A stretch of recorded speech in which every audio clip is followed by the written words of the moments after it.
Today, the Old English course, my graduate students will be translating and discussing, what is it they're doing? The Battle of Brunanburh and the Old English poem Deor.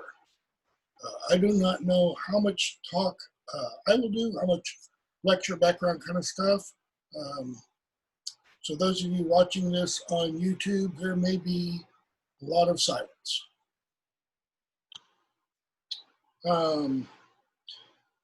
I've read through all the stuff you sent, the translations, the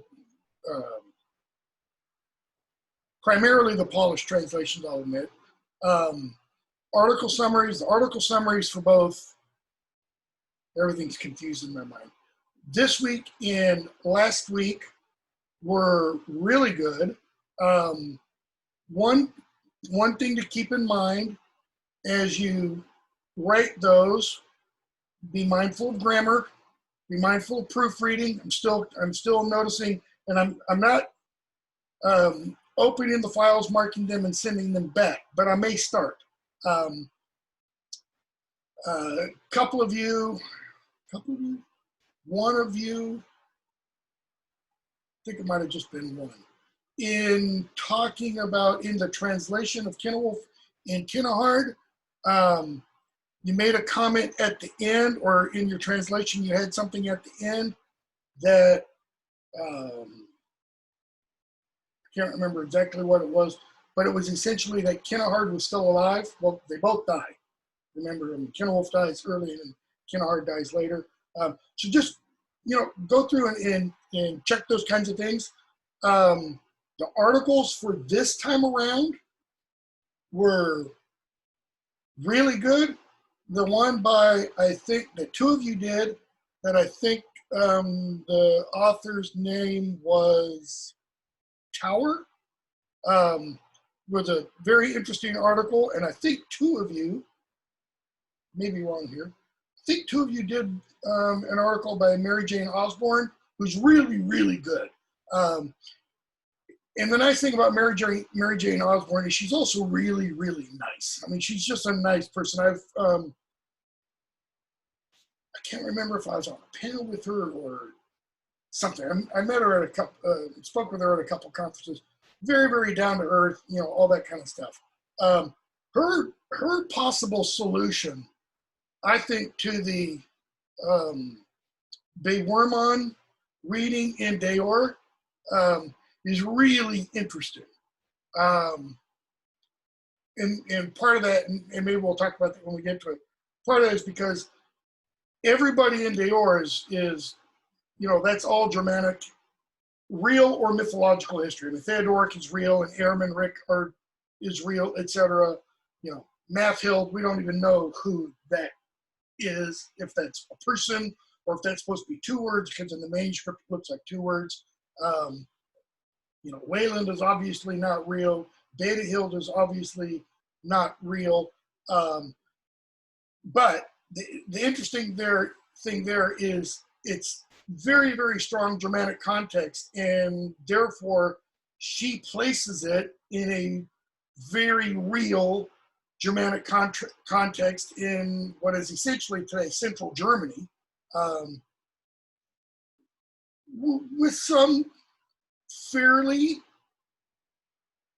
logical and good reasons for doing so. We'll talk about some other reasons about the Bewerman when we get to it.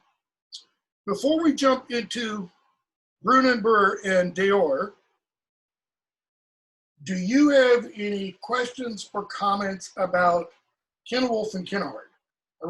As I said, I read through your translations, and I was pretty pleased with all of them. So well done on that. Any questions or comments about it? What was the main difficulty you had with it?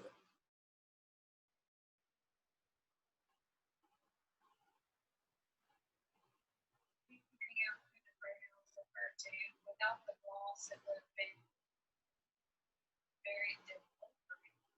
True. Okay. What else? I'll just ask you, if you don't want to answer this, don't feel like you have to. How many of you, pretty quickly got on the internet and started, searching for translations and aids? Because if I had been in your shoes, if I were taking this course now, that would have been one of my first things to do. When I was taking this course, there wasn't an internet. There wasn't an internet, and translations of Kinewolf and Kinehard were somewhat difficult to come by. One of you, I can't remember who, referred to in your article, I don't think it was one by Tower, whoever article it was, whoever the author was, provided a translation of it. You said it was from the early 60s, I believe. I did not find that article. I definitely remember when I translated that back in 1990 or whenever it was. Okay, so where do we find Kinewolf and Kinehard? What is its source? Where is it preserved?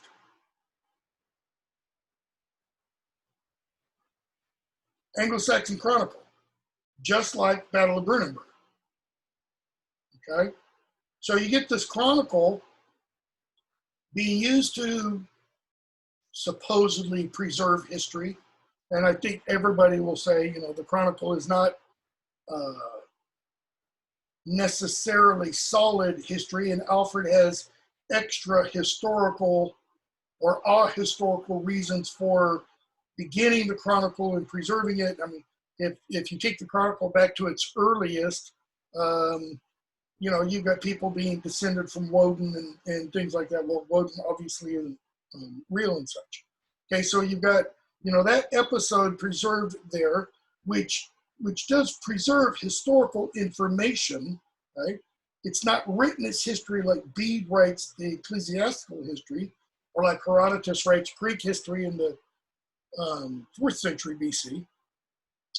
And then we get the Battle of Brunanburh. Well, the Battle of Brunanburh reads like what? I mean, it reads like poetry. As it's written in the manuscript, it looks like prose. Bear in mind, all of the poetry that we're going to do, and we're doing, I believe, entirely poetry. Yeah, from here on out. It's all written in the manuscript like prose. It's all essentially paragraph form. There are no line breaks. All the line breaks are determined by Anglo-Saxon scholars from the 18th century forward on the basis of the understanding for the alliteration and versification rules and all that kind of stuff. So hopefully you read the introduction. And just one little trivia thing, if you're interested in how Old English figures into modern English, let's say, literature, how many armies are battling in this poem? 5. This is where Tolkien gets the idea of the Battle of 5 Armies at the end of The Hobbit. Okay, you've got the Army of Wessex, led by Athelstan. You've got the Army of Mercia, led by his brother. And then you have the other 3 armies of the Norsemen, led by Olaf or Onlaf in the poem. You got the Scots, led by King Constantine III. I'm just looking at the introduction. And then you've got the Britons from Strathclyde. Britons meaning Welsh/Scots. Okay, it's northern Wales, southern Scotland, essentially. Right. All right. So let's look at the poem, and this probably shouldn't take real long. And I doubt that we'll be here the full 3 hours today. One of you, and I apologize because I don't think I emailed you back. It might have been you, Sarah. Emailed me last week when I was out in Oregon. I saw the email and something caught my attention and it completely left my mind. But the person who emailed me talked about translating Malden and Deor. And the reason it caught my attention, I mentally noted it was I thought, I didn't assign Malden and Deor, I hope, because Malden's over 350 lines. That's its own day. Yeah, I was about to pee and it going, no, that's such a long poem. So Yeah, yeah, no, yeah. I went back. Okay. And I was going to say Malden's next week, but it's not next week. And I'm looking at the syllabus and I'm wondering, why in the world did I arrange the syllabus the way I did? Because I have the Seafarer for Election Day, November 3rd, and then the Battle of Malden, and then the Wanderer. And I don't think I've ever done that before, where I've had a day in between Seafarer and Wanderer. So I'm going to have to make a change there somehow, because those two pieces they're not literal companion pieces, but they're pretty close to being companion pieces. And they're fairly close to each other in the manuscript. Yeah, so I'll think about that. Okay, so there are 1, 2, 3, 4, 5, 6 of you, 7 of you. And we have 74 lines. So that should come out to about 10 lines a person. I'm not going to have you bother reading in Old English since we've done so little on pronunciation and we haven't met for 2 weeks to even talk about it. We'll probably work on pronunciation with Beowulf next semester. So who would like to begin by translating, let's say, the first 10 lines? And it can be, okay, Chelsea, and it can be your polished translation. Now I may stop you, okay, and ask you about a specific word. So if it's easier to do your literal word for word, then I would say do that, okay? Yeah, so whichever one you prefer to use. I'll do the literal. Okay.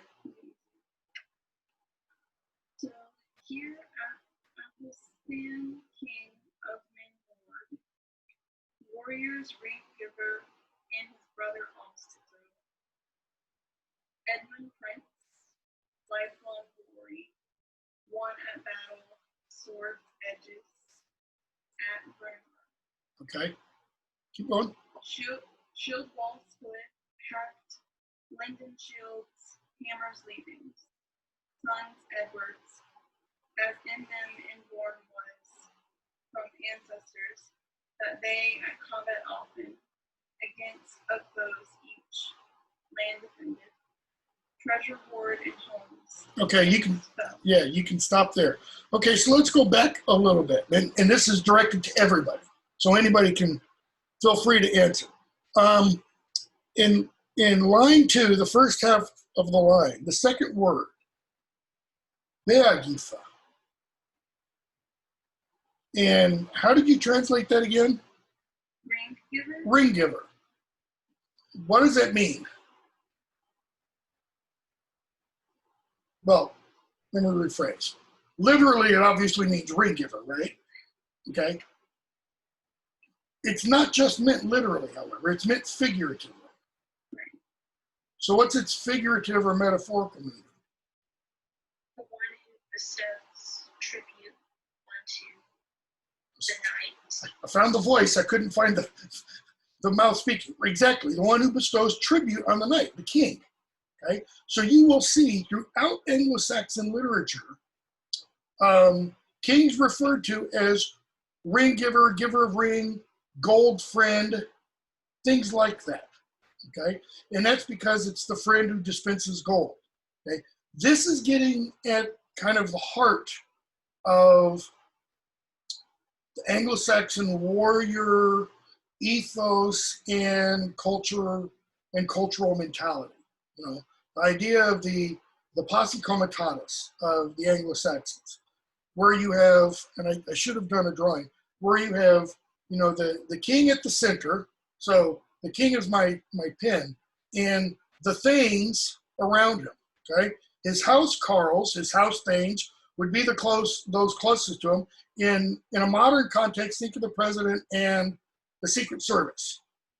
Okay, and then you go farther and farther and farther out from that, where you have other thanes, other, you know, agents, et cetera, et cetera. Those that are closest to him are those who are going to more than likely also receive the greatest gifts, not the greatest amount necessarily, but the gifts of most value. Often things of a personal nature from the king or the lord, the chieftain, right? So ring giver can refer to not only the kind of ring you wear on a finger, but the kind of ring you wear on your upper arm, right? You can get on the internet and look for, something like Anglo-Saxon arm rings or Germanic arm rings, right?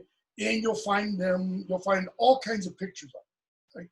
These were almost trophy items because in the Anglo-Saxon / Germanic context, what you had was a reciprocal relationship. So the Thane goes out and does battle for the king or lord or chieftain. Sometimes the king or lord or chieftain doesn't do battle himself. Many times he does. Okay? But the Thane or warrior goes out and does battle, and if the Thane or warrior is successful, comes back alive, right? The king then, the Thane or warrior brings back the reward from that battle. That is, brings back the booty, so to speak. All the stuff that they take from the defeated enemy. Gives all of that to the king, dumps it at his feet. And the king then takes a piece and hands it back, okay, as payment. So you have that reciprocal relationship. Now, one of the things we're going to hear about in Deor, for example, is there's a problem sometimes with that reciprocal relationship. And especially when we get to Beowulf. We're going to hear about good kings who follow that relationship practice and bad kings who do not, right? Ermenric, for example, is an example of a bad king who does not follow that practice, right? So that was one word, Beagif. And that the word there for Bea, for ring, it can also be the word that's used for circle. A lot of people eat something in the modern world, starts with a B, and the thing is round. Sometimes they put cream cheese on it. Sometimes they put peanut butter on it. Bagel, right? It comes from that Old English word, right? There was another word there that I wanted to specifically mention. Line 6, 6b, Hameralaven, the leaving of the hammer, or the leavings of the hammer, okay? What does that mean? You've got a gloss at the bottom with the legacies of hammers. That means what is left from hammers. And then Marsden says, i.e., swords forged by the blacksmith's hammer, right? That's a kinning, Kenning. Best way to define a kinning is think of a metaphor and then turn the metaphor into a metaphor. See, a metaphor is a comparison of two things without using the comparative as or like. So a metaphor of a metaphor. You get hammer's leavings,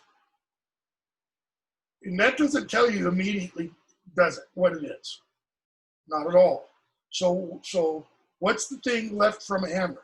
Well, when you take the hot steel out of the forge and you put it on the anvil and you pound, okay, it's the thing left after the hammer's pounding, after all the flaking and everything else is left behind, okay? We're going to find a similar idea again in Beowulf. Somebody's sword is essentially, we're going to have a character, whose name is Edgeloff. The sword's leaving.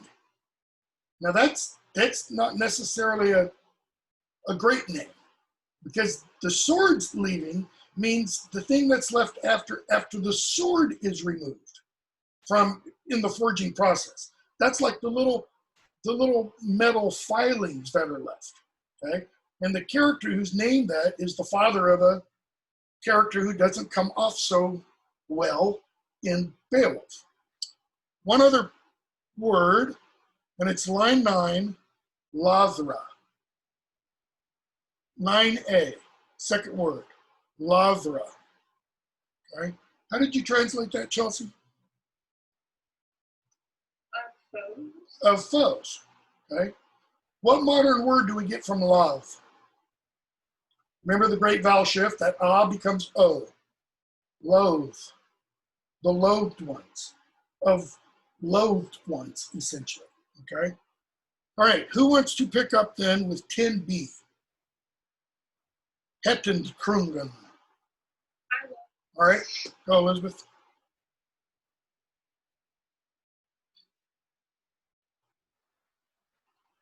Elizabeth? Okay, so I'll read my Polish translation. All right.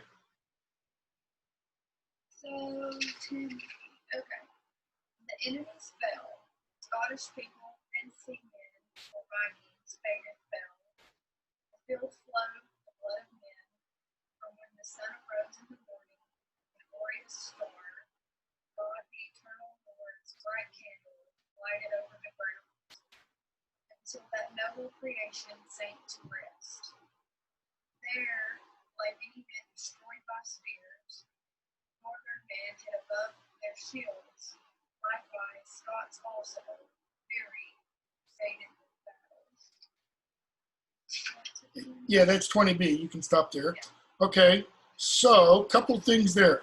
Another kenning on 11b.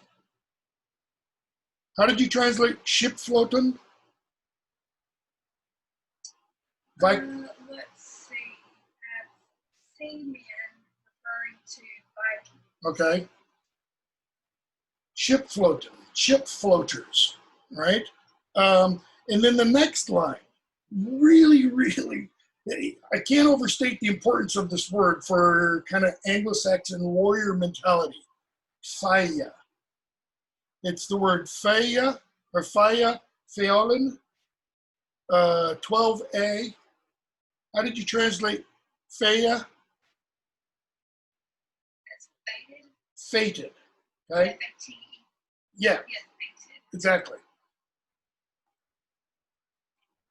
We're going to see that word again a lot in Anglo-Saxon. And it seems to be somewhat related to the word for feud. Not that feuds are fated, but that once you enter into a feud, you're fated to continue it. That is, feud. Anglo-Saxon Germanic feuds don't end. The only way they do end is when the other side, or you, are totally annihilated. Okay? It's this honor system, eye for an eye. So you hit one of ours, we're going to hit one of yours, you're going to hit one of ours, we're going to hit back two of yours, you're going to back and forth, right? I'm going to suggest, or argue if you want to put it that way, when we get to Beowulf, for example, that the idea of feud is central to that poem. If you read, I don't know if it's still in the introduction to the Norton Anthology of English Literature. It used to be. The editor of the Beowulf section had a comment in there, and this is as recent as 5 or 10 years ago, had a comment in there that feud, the idea of feud, is on the periphery of Beowulf. It's there along the borders. You couldn't be more wrong. It's at the very center of the poem.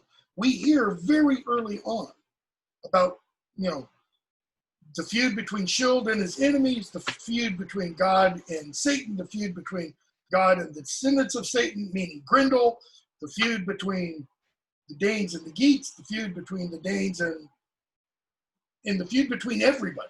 Okay, and it seems that one of the issues in that poem is, how do we get out of feud? Is there another way? Is there a way to not practice feud?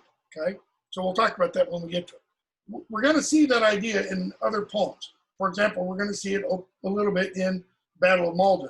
Okay, We're going to see it a little bit in the Wanderer. We won't see it in the Seafarer. We will see it a little bit in the Dream of the Rood. I think we'll see it in Genesis B, which is, Satan rousing his troops and such. Let's see, anything else there?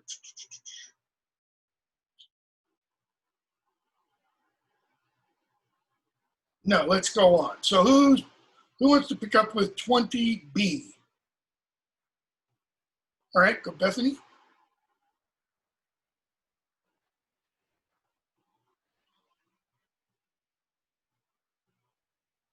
You got Bethany, your mic's turned off.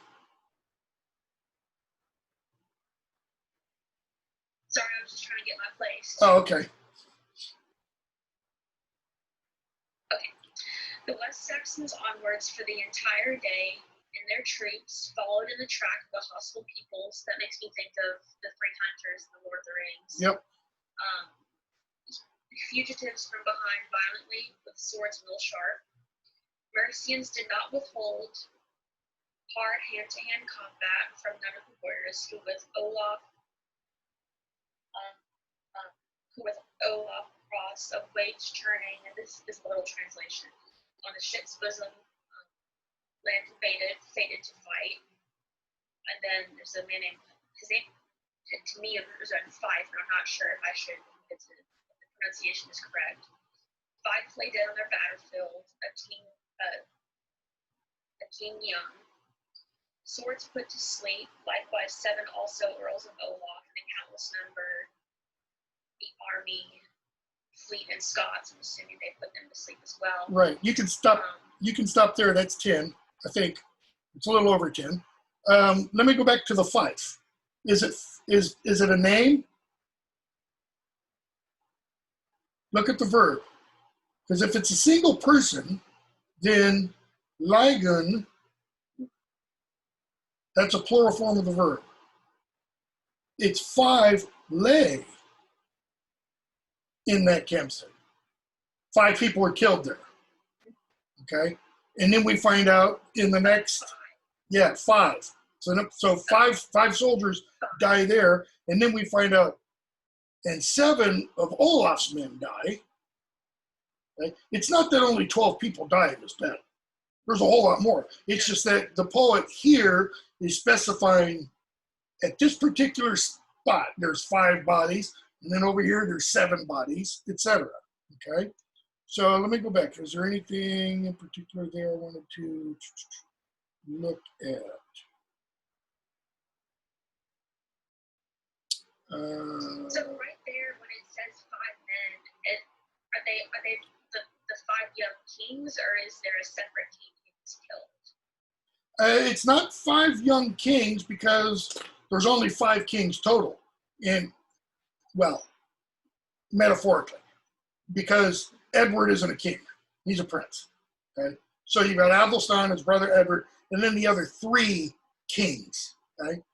So it's not that they all die. In fact, we're going to find out what happens to the Norse king, to Olaf. In fact, not only him, the Norse king, Olaf,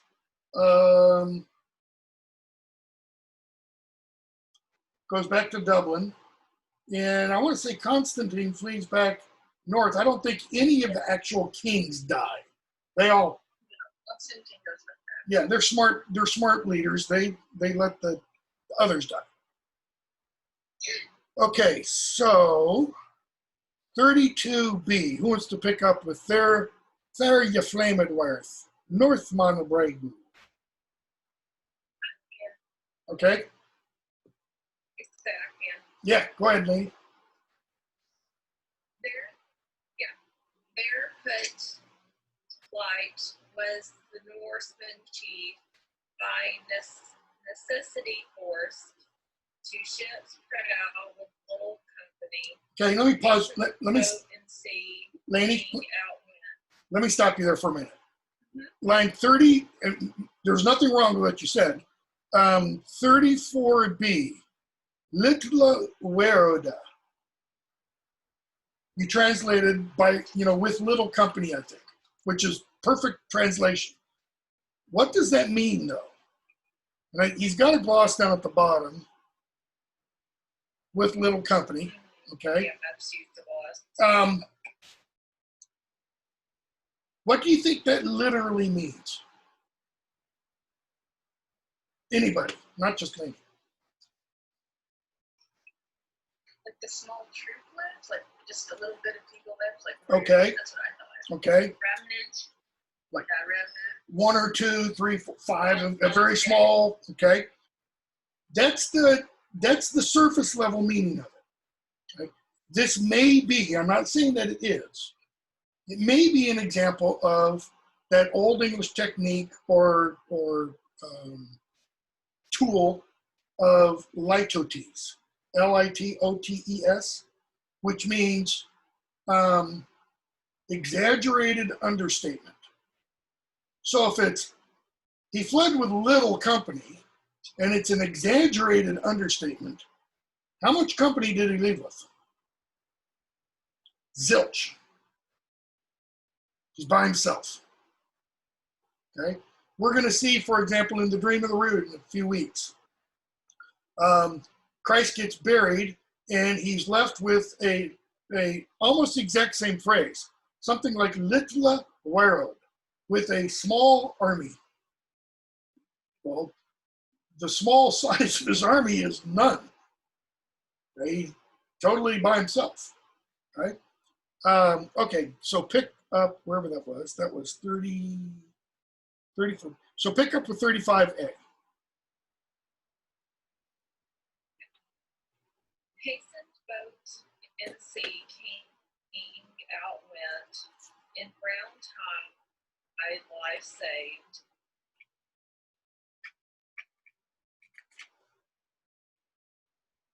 As if their Eden land, North Constantine III, hoary warrior to exalt, not had cause the shared words. He was in his kinsman bereft of friends, felled on battlefield. Okay, and that's, Sorry, I'm trying to think where we left that is, I think you need to go to about 42. Wait, or was it 42? That's 40. Yeah, go to the end of 43B. Now, just go to the end of 44A, end of the sentence. Struck down at battle, and his son left, on slaughter place by wounds destroyed, young at battle. Okay, that's good. So, I mean, he leaves his son behind. So, and we're told he leaves. I think the implication is he's leaving alone.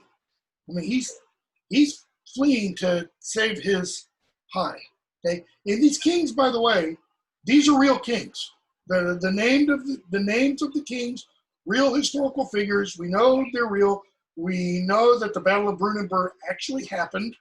Okay, it's just this is a poetic telling of it. Okay, so young at battle. Somebody pick up with 44B. Gelten Thorfta, Bjorn Blandenfax, and go to, it looks like 56B. Volunteer? Sure. Okay. To boast not have occasion, warrior, gray-haired, sword flash, ancient malicious force, and no more did Olaf among their army remnants to rejoice not have occasion, that they had been superior in battle deeds on battlefield, clash of standards, meeting of spears, men encounter, exchange of weapons after they, on field of slaughter against Eadward's son contended. Departed him those Norsemen and their mailed ships, sad remnant of spears and wetlands of the thing. Was to 54 or 56B, end of 56. Oh, 56B, sorry. Over deep water, Dublin to make for Again, Ireland humiliated likewise those brothers Yep, close yep. together. That's good. That's good. So notice one of the things we're told here. The Vikings rule Dublin. Dublin, the name of Dublin is actually Old Norse. It's from Old Norse, just like the name of York in England is from Old Norse. I mean, that gives us an idea. You know, if you're not aware, the Viking spread, well, the Viking spread extended all the way down to what is modern day Istanbul. Right? The Vikings actually provided soldiers to protect the Eastern Emperor or the Patriarch and the Emperor in Constantinople. They extended all the way into what is modern day Russia, I believe as far as Novgorod. In fact, if I remember correctly, and I could be entirely wrong on this, I'll have to double check afterwards. I think the name Rus comes from the Norse, meaning red. Yeah, it does. Come from the Norse. So, I mean, they extended pretty far east, pretty far south, and then all the way to the western side of Ireland. And, you know, Northern Europe, they got down to France only in terms of Normandy. Like Normandy meaning the area ruled by the Northmen, the same word that we saw earlier, the Northmen. That's what Normans are. They're the descendants of the Northmen, okay? Trying to think if there's any particular words I wanted to point out. Not really. So, pick up with 57A. Okay. Yep, go ahead. Also then brothers both together, king and prince, home make for West Saxon land, war exulting in. They left him behind, corpses to divide out, dark plumaged the black raven, horny beaked, and the dusky coated eagle white from behind, carrying in to enjoy greedy warhawk, and that gray beast wolf from the forest. Never was slaughter greater on this island, always yet. People fell before this sword's edge. Yeah, stop. According to what You can go ahead and stop there so we can leave. I don't think Sarah's gone. There's Sarah gone. Anyways, so notice one of the things that we see. How do each of the defeated kings leave? I don't mean how physically. I mean mentally, emotionally. You know, their attitudes. Compared to Athelstan and Edward. What are Athelstan and Edward doing as they make their way back to Mercia and Wessex? We had the word, exactly, they're exulting. They are celebrating. They probably have, okay, I'm reading into this poem because we see this in other poems. They probably already have a court shope composing songs about this victory, okay? Whereas the others, it almost sounds like they each leave alone. Now we know physically they can't. Physically, Constantine can't be alone. Physically, Anlaf can't be alone. For the simple reason, one man cannot sail a Viking longship. Physically impossible. Those things were anywhere from 50 to 90 feet long, and you've got 20 oars either side. One person couldn't do it, okay? So they go back exulting, they're celebrating their victory. They are, because of language we've heard earlier in the poem, they're thanking God, you know, ruled the sky, all that kind of stuff. So pick up, who hasn't gone? Sarah hasn't gone. Sarah will do more of Deor then. Pick up with where we left off, which was at the end of 68, right? Yeah, 68a. So thus they us sedgeth back. Slaughter people killed before this sword's edge, according to what books tell us. old authority since hither from the east, Anglo and Saxon came ashore. Over the broad ocean, sought out Britain, proud horse, missed the Welshmen overcame, earls eager for glory, land seized. Okay, so notice what the poet has just done. The poet's equated this victory over the Scots, the Vikings, the British, with what? Well, let me rephrase that and back it up a little bit. This victory of the West Saxons and the Mercians over the Scots, the Vikings, and the Britons. The poet has equated to what? Or linked it to what?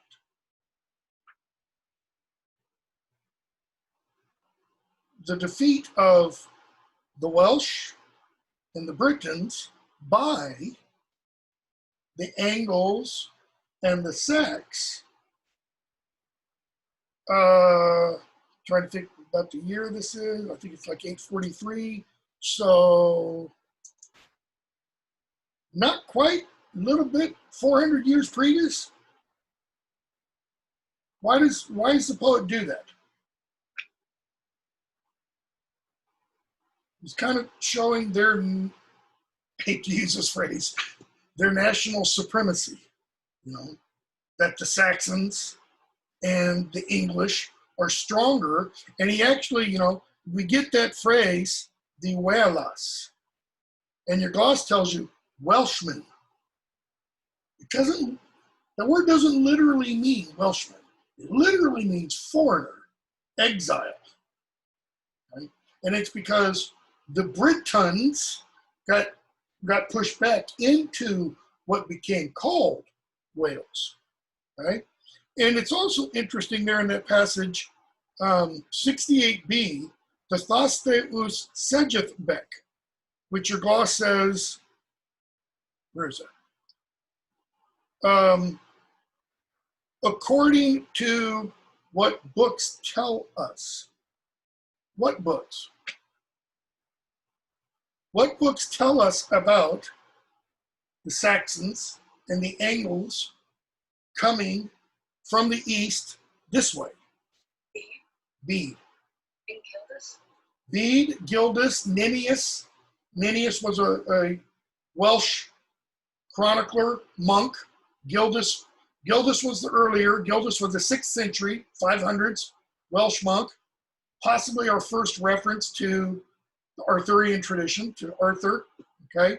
Nennius in the 8th century, same thing, okay? By this point, 843, you've had, for well over 100 years, Bede's ecclesiastical history kind of making the rounds, being copied, et cetera, et cetera. Okay, so that's the Battle of Brunanburh. Let's turn to Deor. What kind of poem is Deor?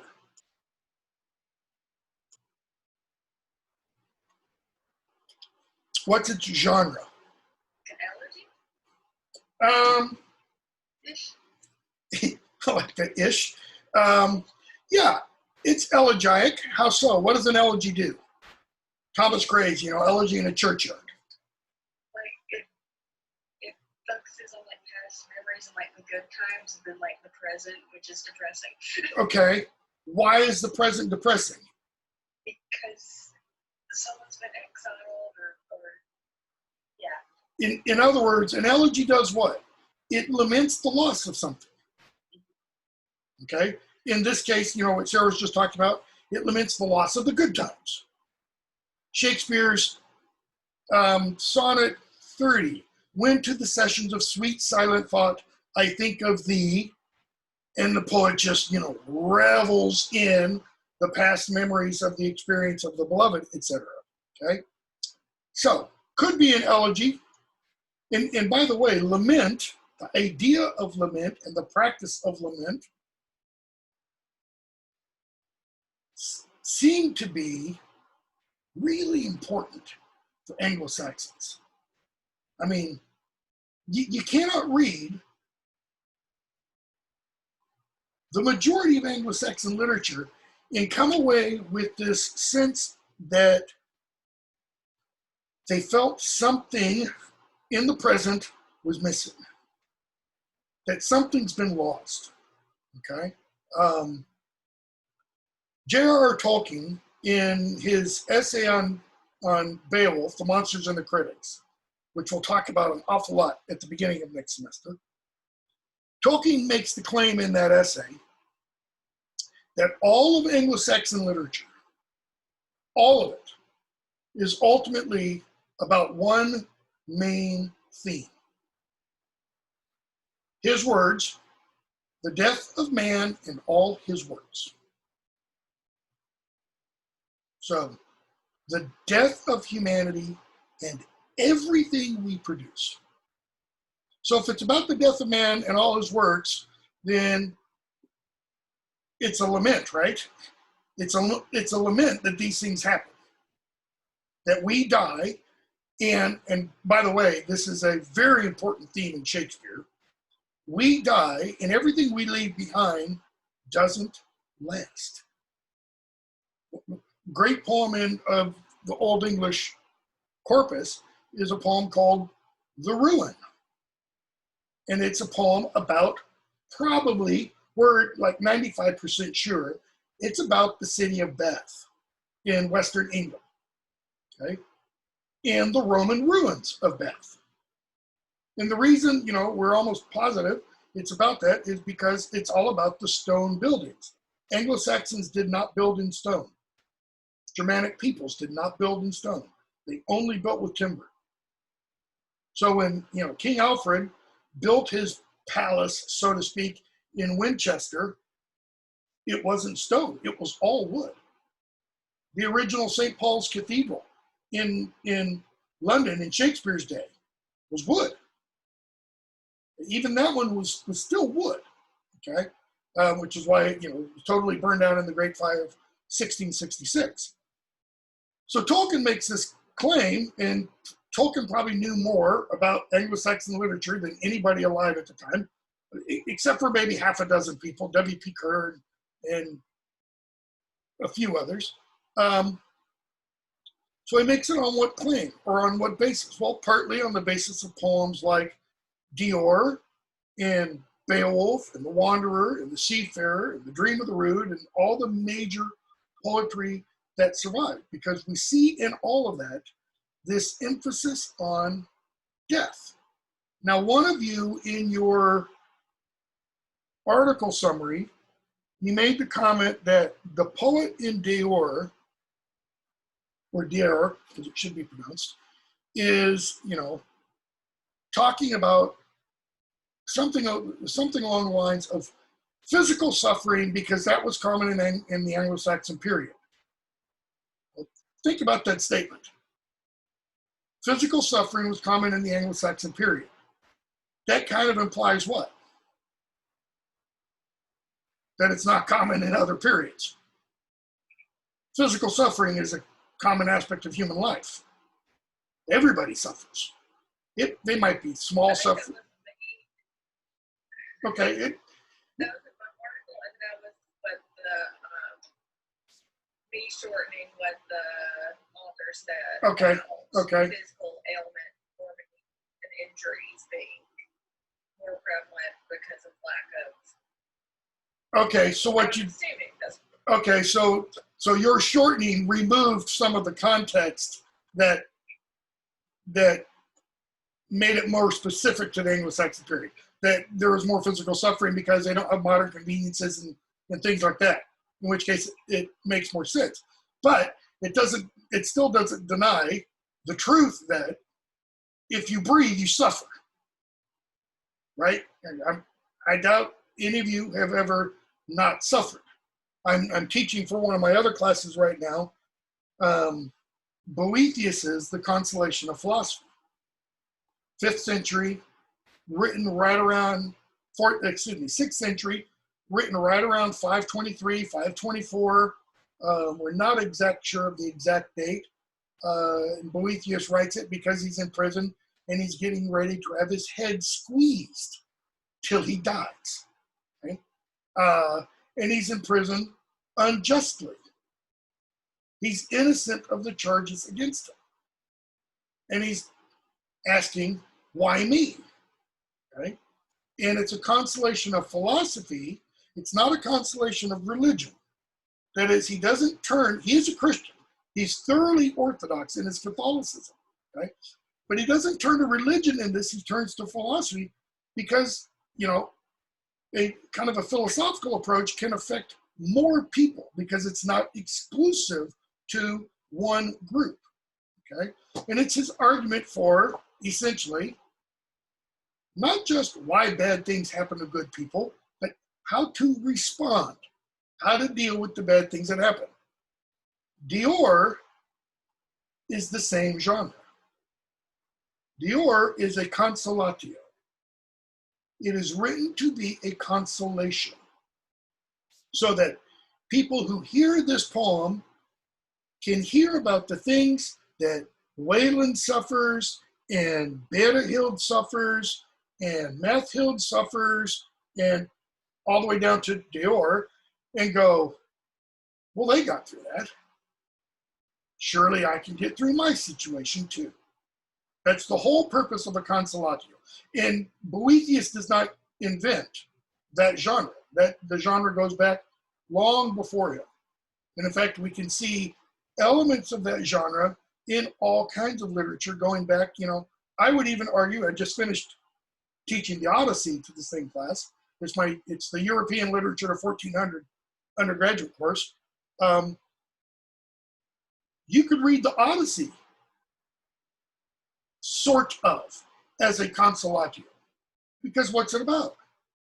It's taking Odysseus 10 years to get back to his wife and son. And all the things he has to go through, all the things he has to suffer. Hamlet slings and arrows of outrageous, not fortune, Poseidon. You know, and Scylla and Charybdis and all the various things. Okay? So, Deor, however, is almost entire, well, should I say that?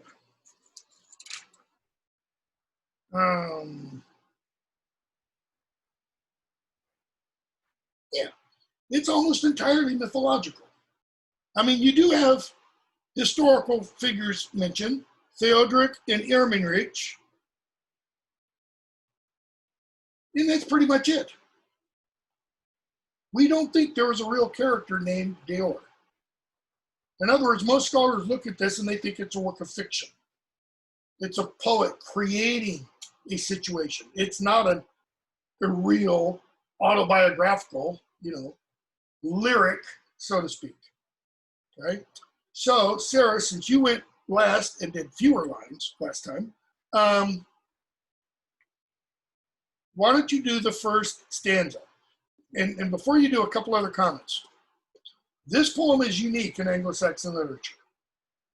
It's the only one that exists in stanzaic form, first of all. And it's the only one that has a true refrain. None of the others do. So it's, you know, you got to look at it and kind of go, well, it's kind of odd. Where did this poet come up with this idea? Because usually, you know, when somebody does something unique, something spurs that idea. Something kind of triggers it. And we can't look to any other work in the Old English corpus and go, that's a possible source or something like that. Okay? Before we do, well, hold on a second. Before we do, no. Sarah, go ahead, and then after you do, I'm going to screen share something because I think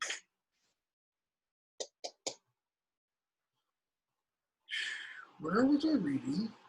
One of you, your article, I think, mentioned the Frank's Casket. Anybody remember? Who all did an article on Deor? Chelsea? Lady, did you? Elizabeth, you did. Did one of your articles mention the Frank's Casket in the British Museum? I could swear one of them did. Because I got online. I was trying to find my pictures from the British Museum, and I don't have them on this computer because I lost them on the hard drive when it crashed a couple of years ago. I saved them on another hard drive. I just didn't have time to pull them up. So after Sarah does her bit of translation, I'm going to pull up the Frank's Casket, which is an artifact from Anglo-Saxon England that has a visual telling of the Weyland story. Okay, so go ahead and begin, Sarah. Do you want me to read it in Old English first or just do English? You can read it in Old English. Sweet. Okay. How many lines? Just the first line? Do the first stanza. Okay. Weyland the Orman Rekes Kunade. Keep going? Yeah. Okay. And Annie did Eor Ostrogoths after him to Caseta Soja on Walna. Keep going? You can keep going or you can stop, whichever you prefer. I'll do the next one. And then Winter called the Reka Min Ostolson Stefan Okay, then go ahead and translate that stanza. Okay. Let me see here. All right. I have Weyland through serpent's misery experienced, single-minded man misery suffered, had him as companion, sorrow and longing, winter close suffering. Misfortunes often experienced after Nithod laid fetters on him. Okay. Keep going. Okay. Supple city bonds on that good man. It passed over from that, it can pass from this. Okay. So before I pull up the screen sharing, Bewermont. How did you translate that again? First line? How did you translate the words Bewermont in the first line? I think I took it from this and it said, sorry, hold on. By serpents, I guess, like the worms. Okay. Your gloss mentions it's generally assumed wormon is a form of datatlore, wormon through serpents. Serpents must be a metaphor, perhaps for swords with serpent patterns. What do you mean serpent patterns? Well, I should have pulled this up and I forgot to. You have a type of sword from the Anglo-Saxon and Germanic period called a pattern welded sword. Okay, and think of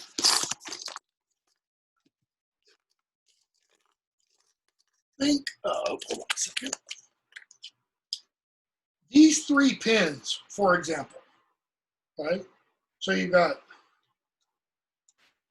1, 2, 3.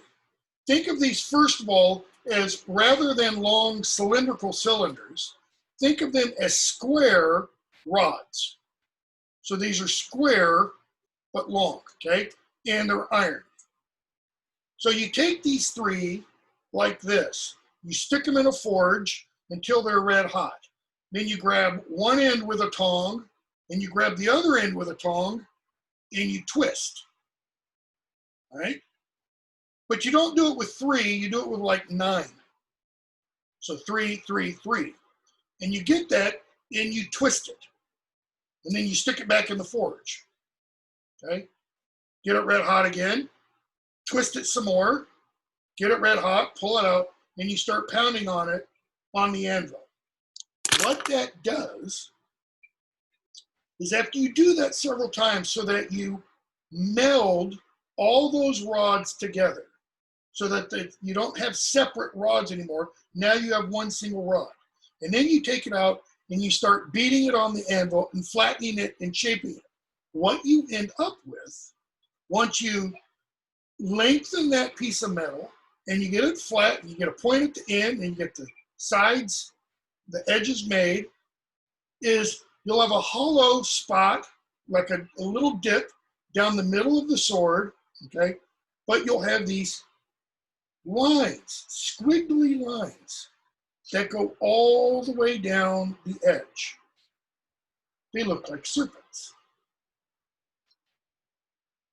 That's probably what this was referring to. And every now and then, it seems lately, it's been about once a year, the pattern welded sword is discovered somewhere in England or in Scandinavian countries.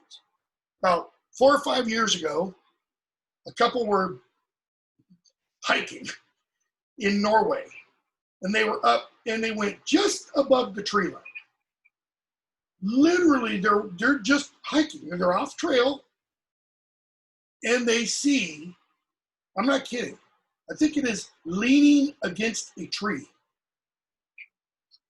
a 1,000-year-old Viking sword, just sitting there, out in the open for 1,000 years, and it hasn't totally rusted away. It's rusted quite a bit, but it's still survives. Okay, that's probably what that's referring to, because notice what happens to Weyland as a result of the Beorman.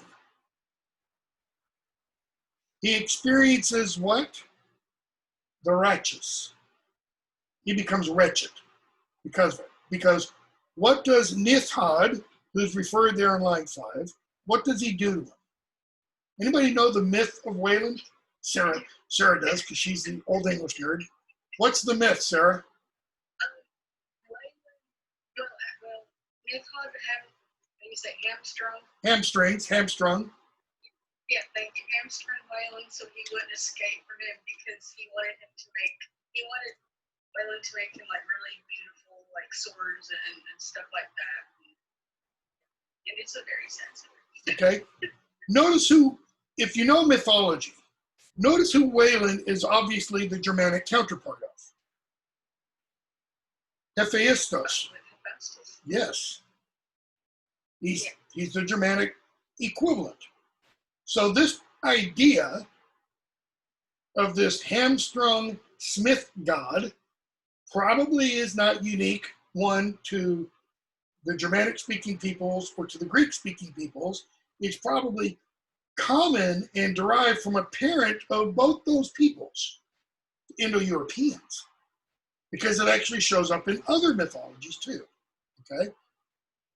So what does it mean to be hamstrung? Your shoulders are cut, you can't walk. You cut the muscles. You cut your hamstring muscles, back of your legs. Painful. I used to run track, pull a hamstring muscle, and you can't walk, okay? So he's literally crippled now. He can't walk. All right. So now I'm going to share something, if I can find where it is.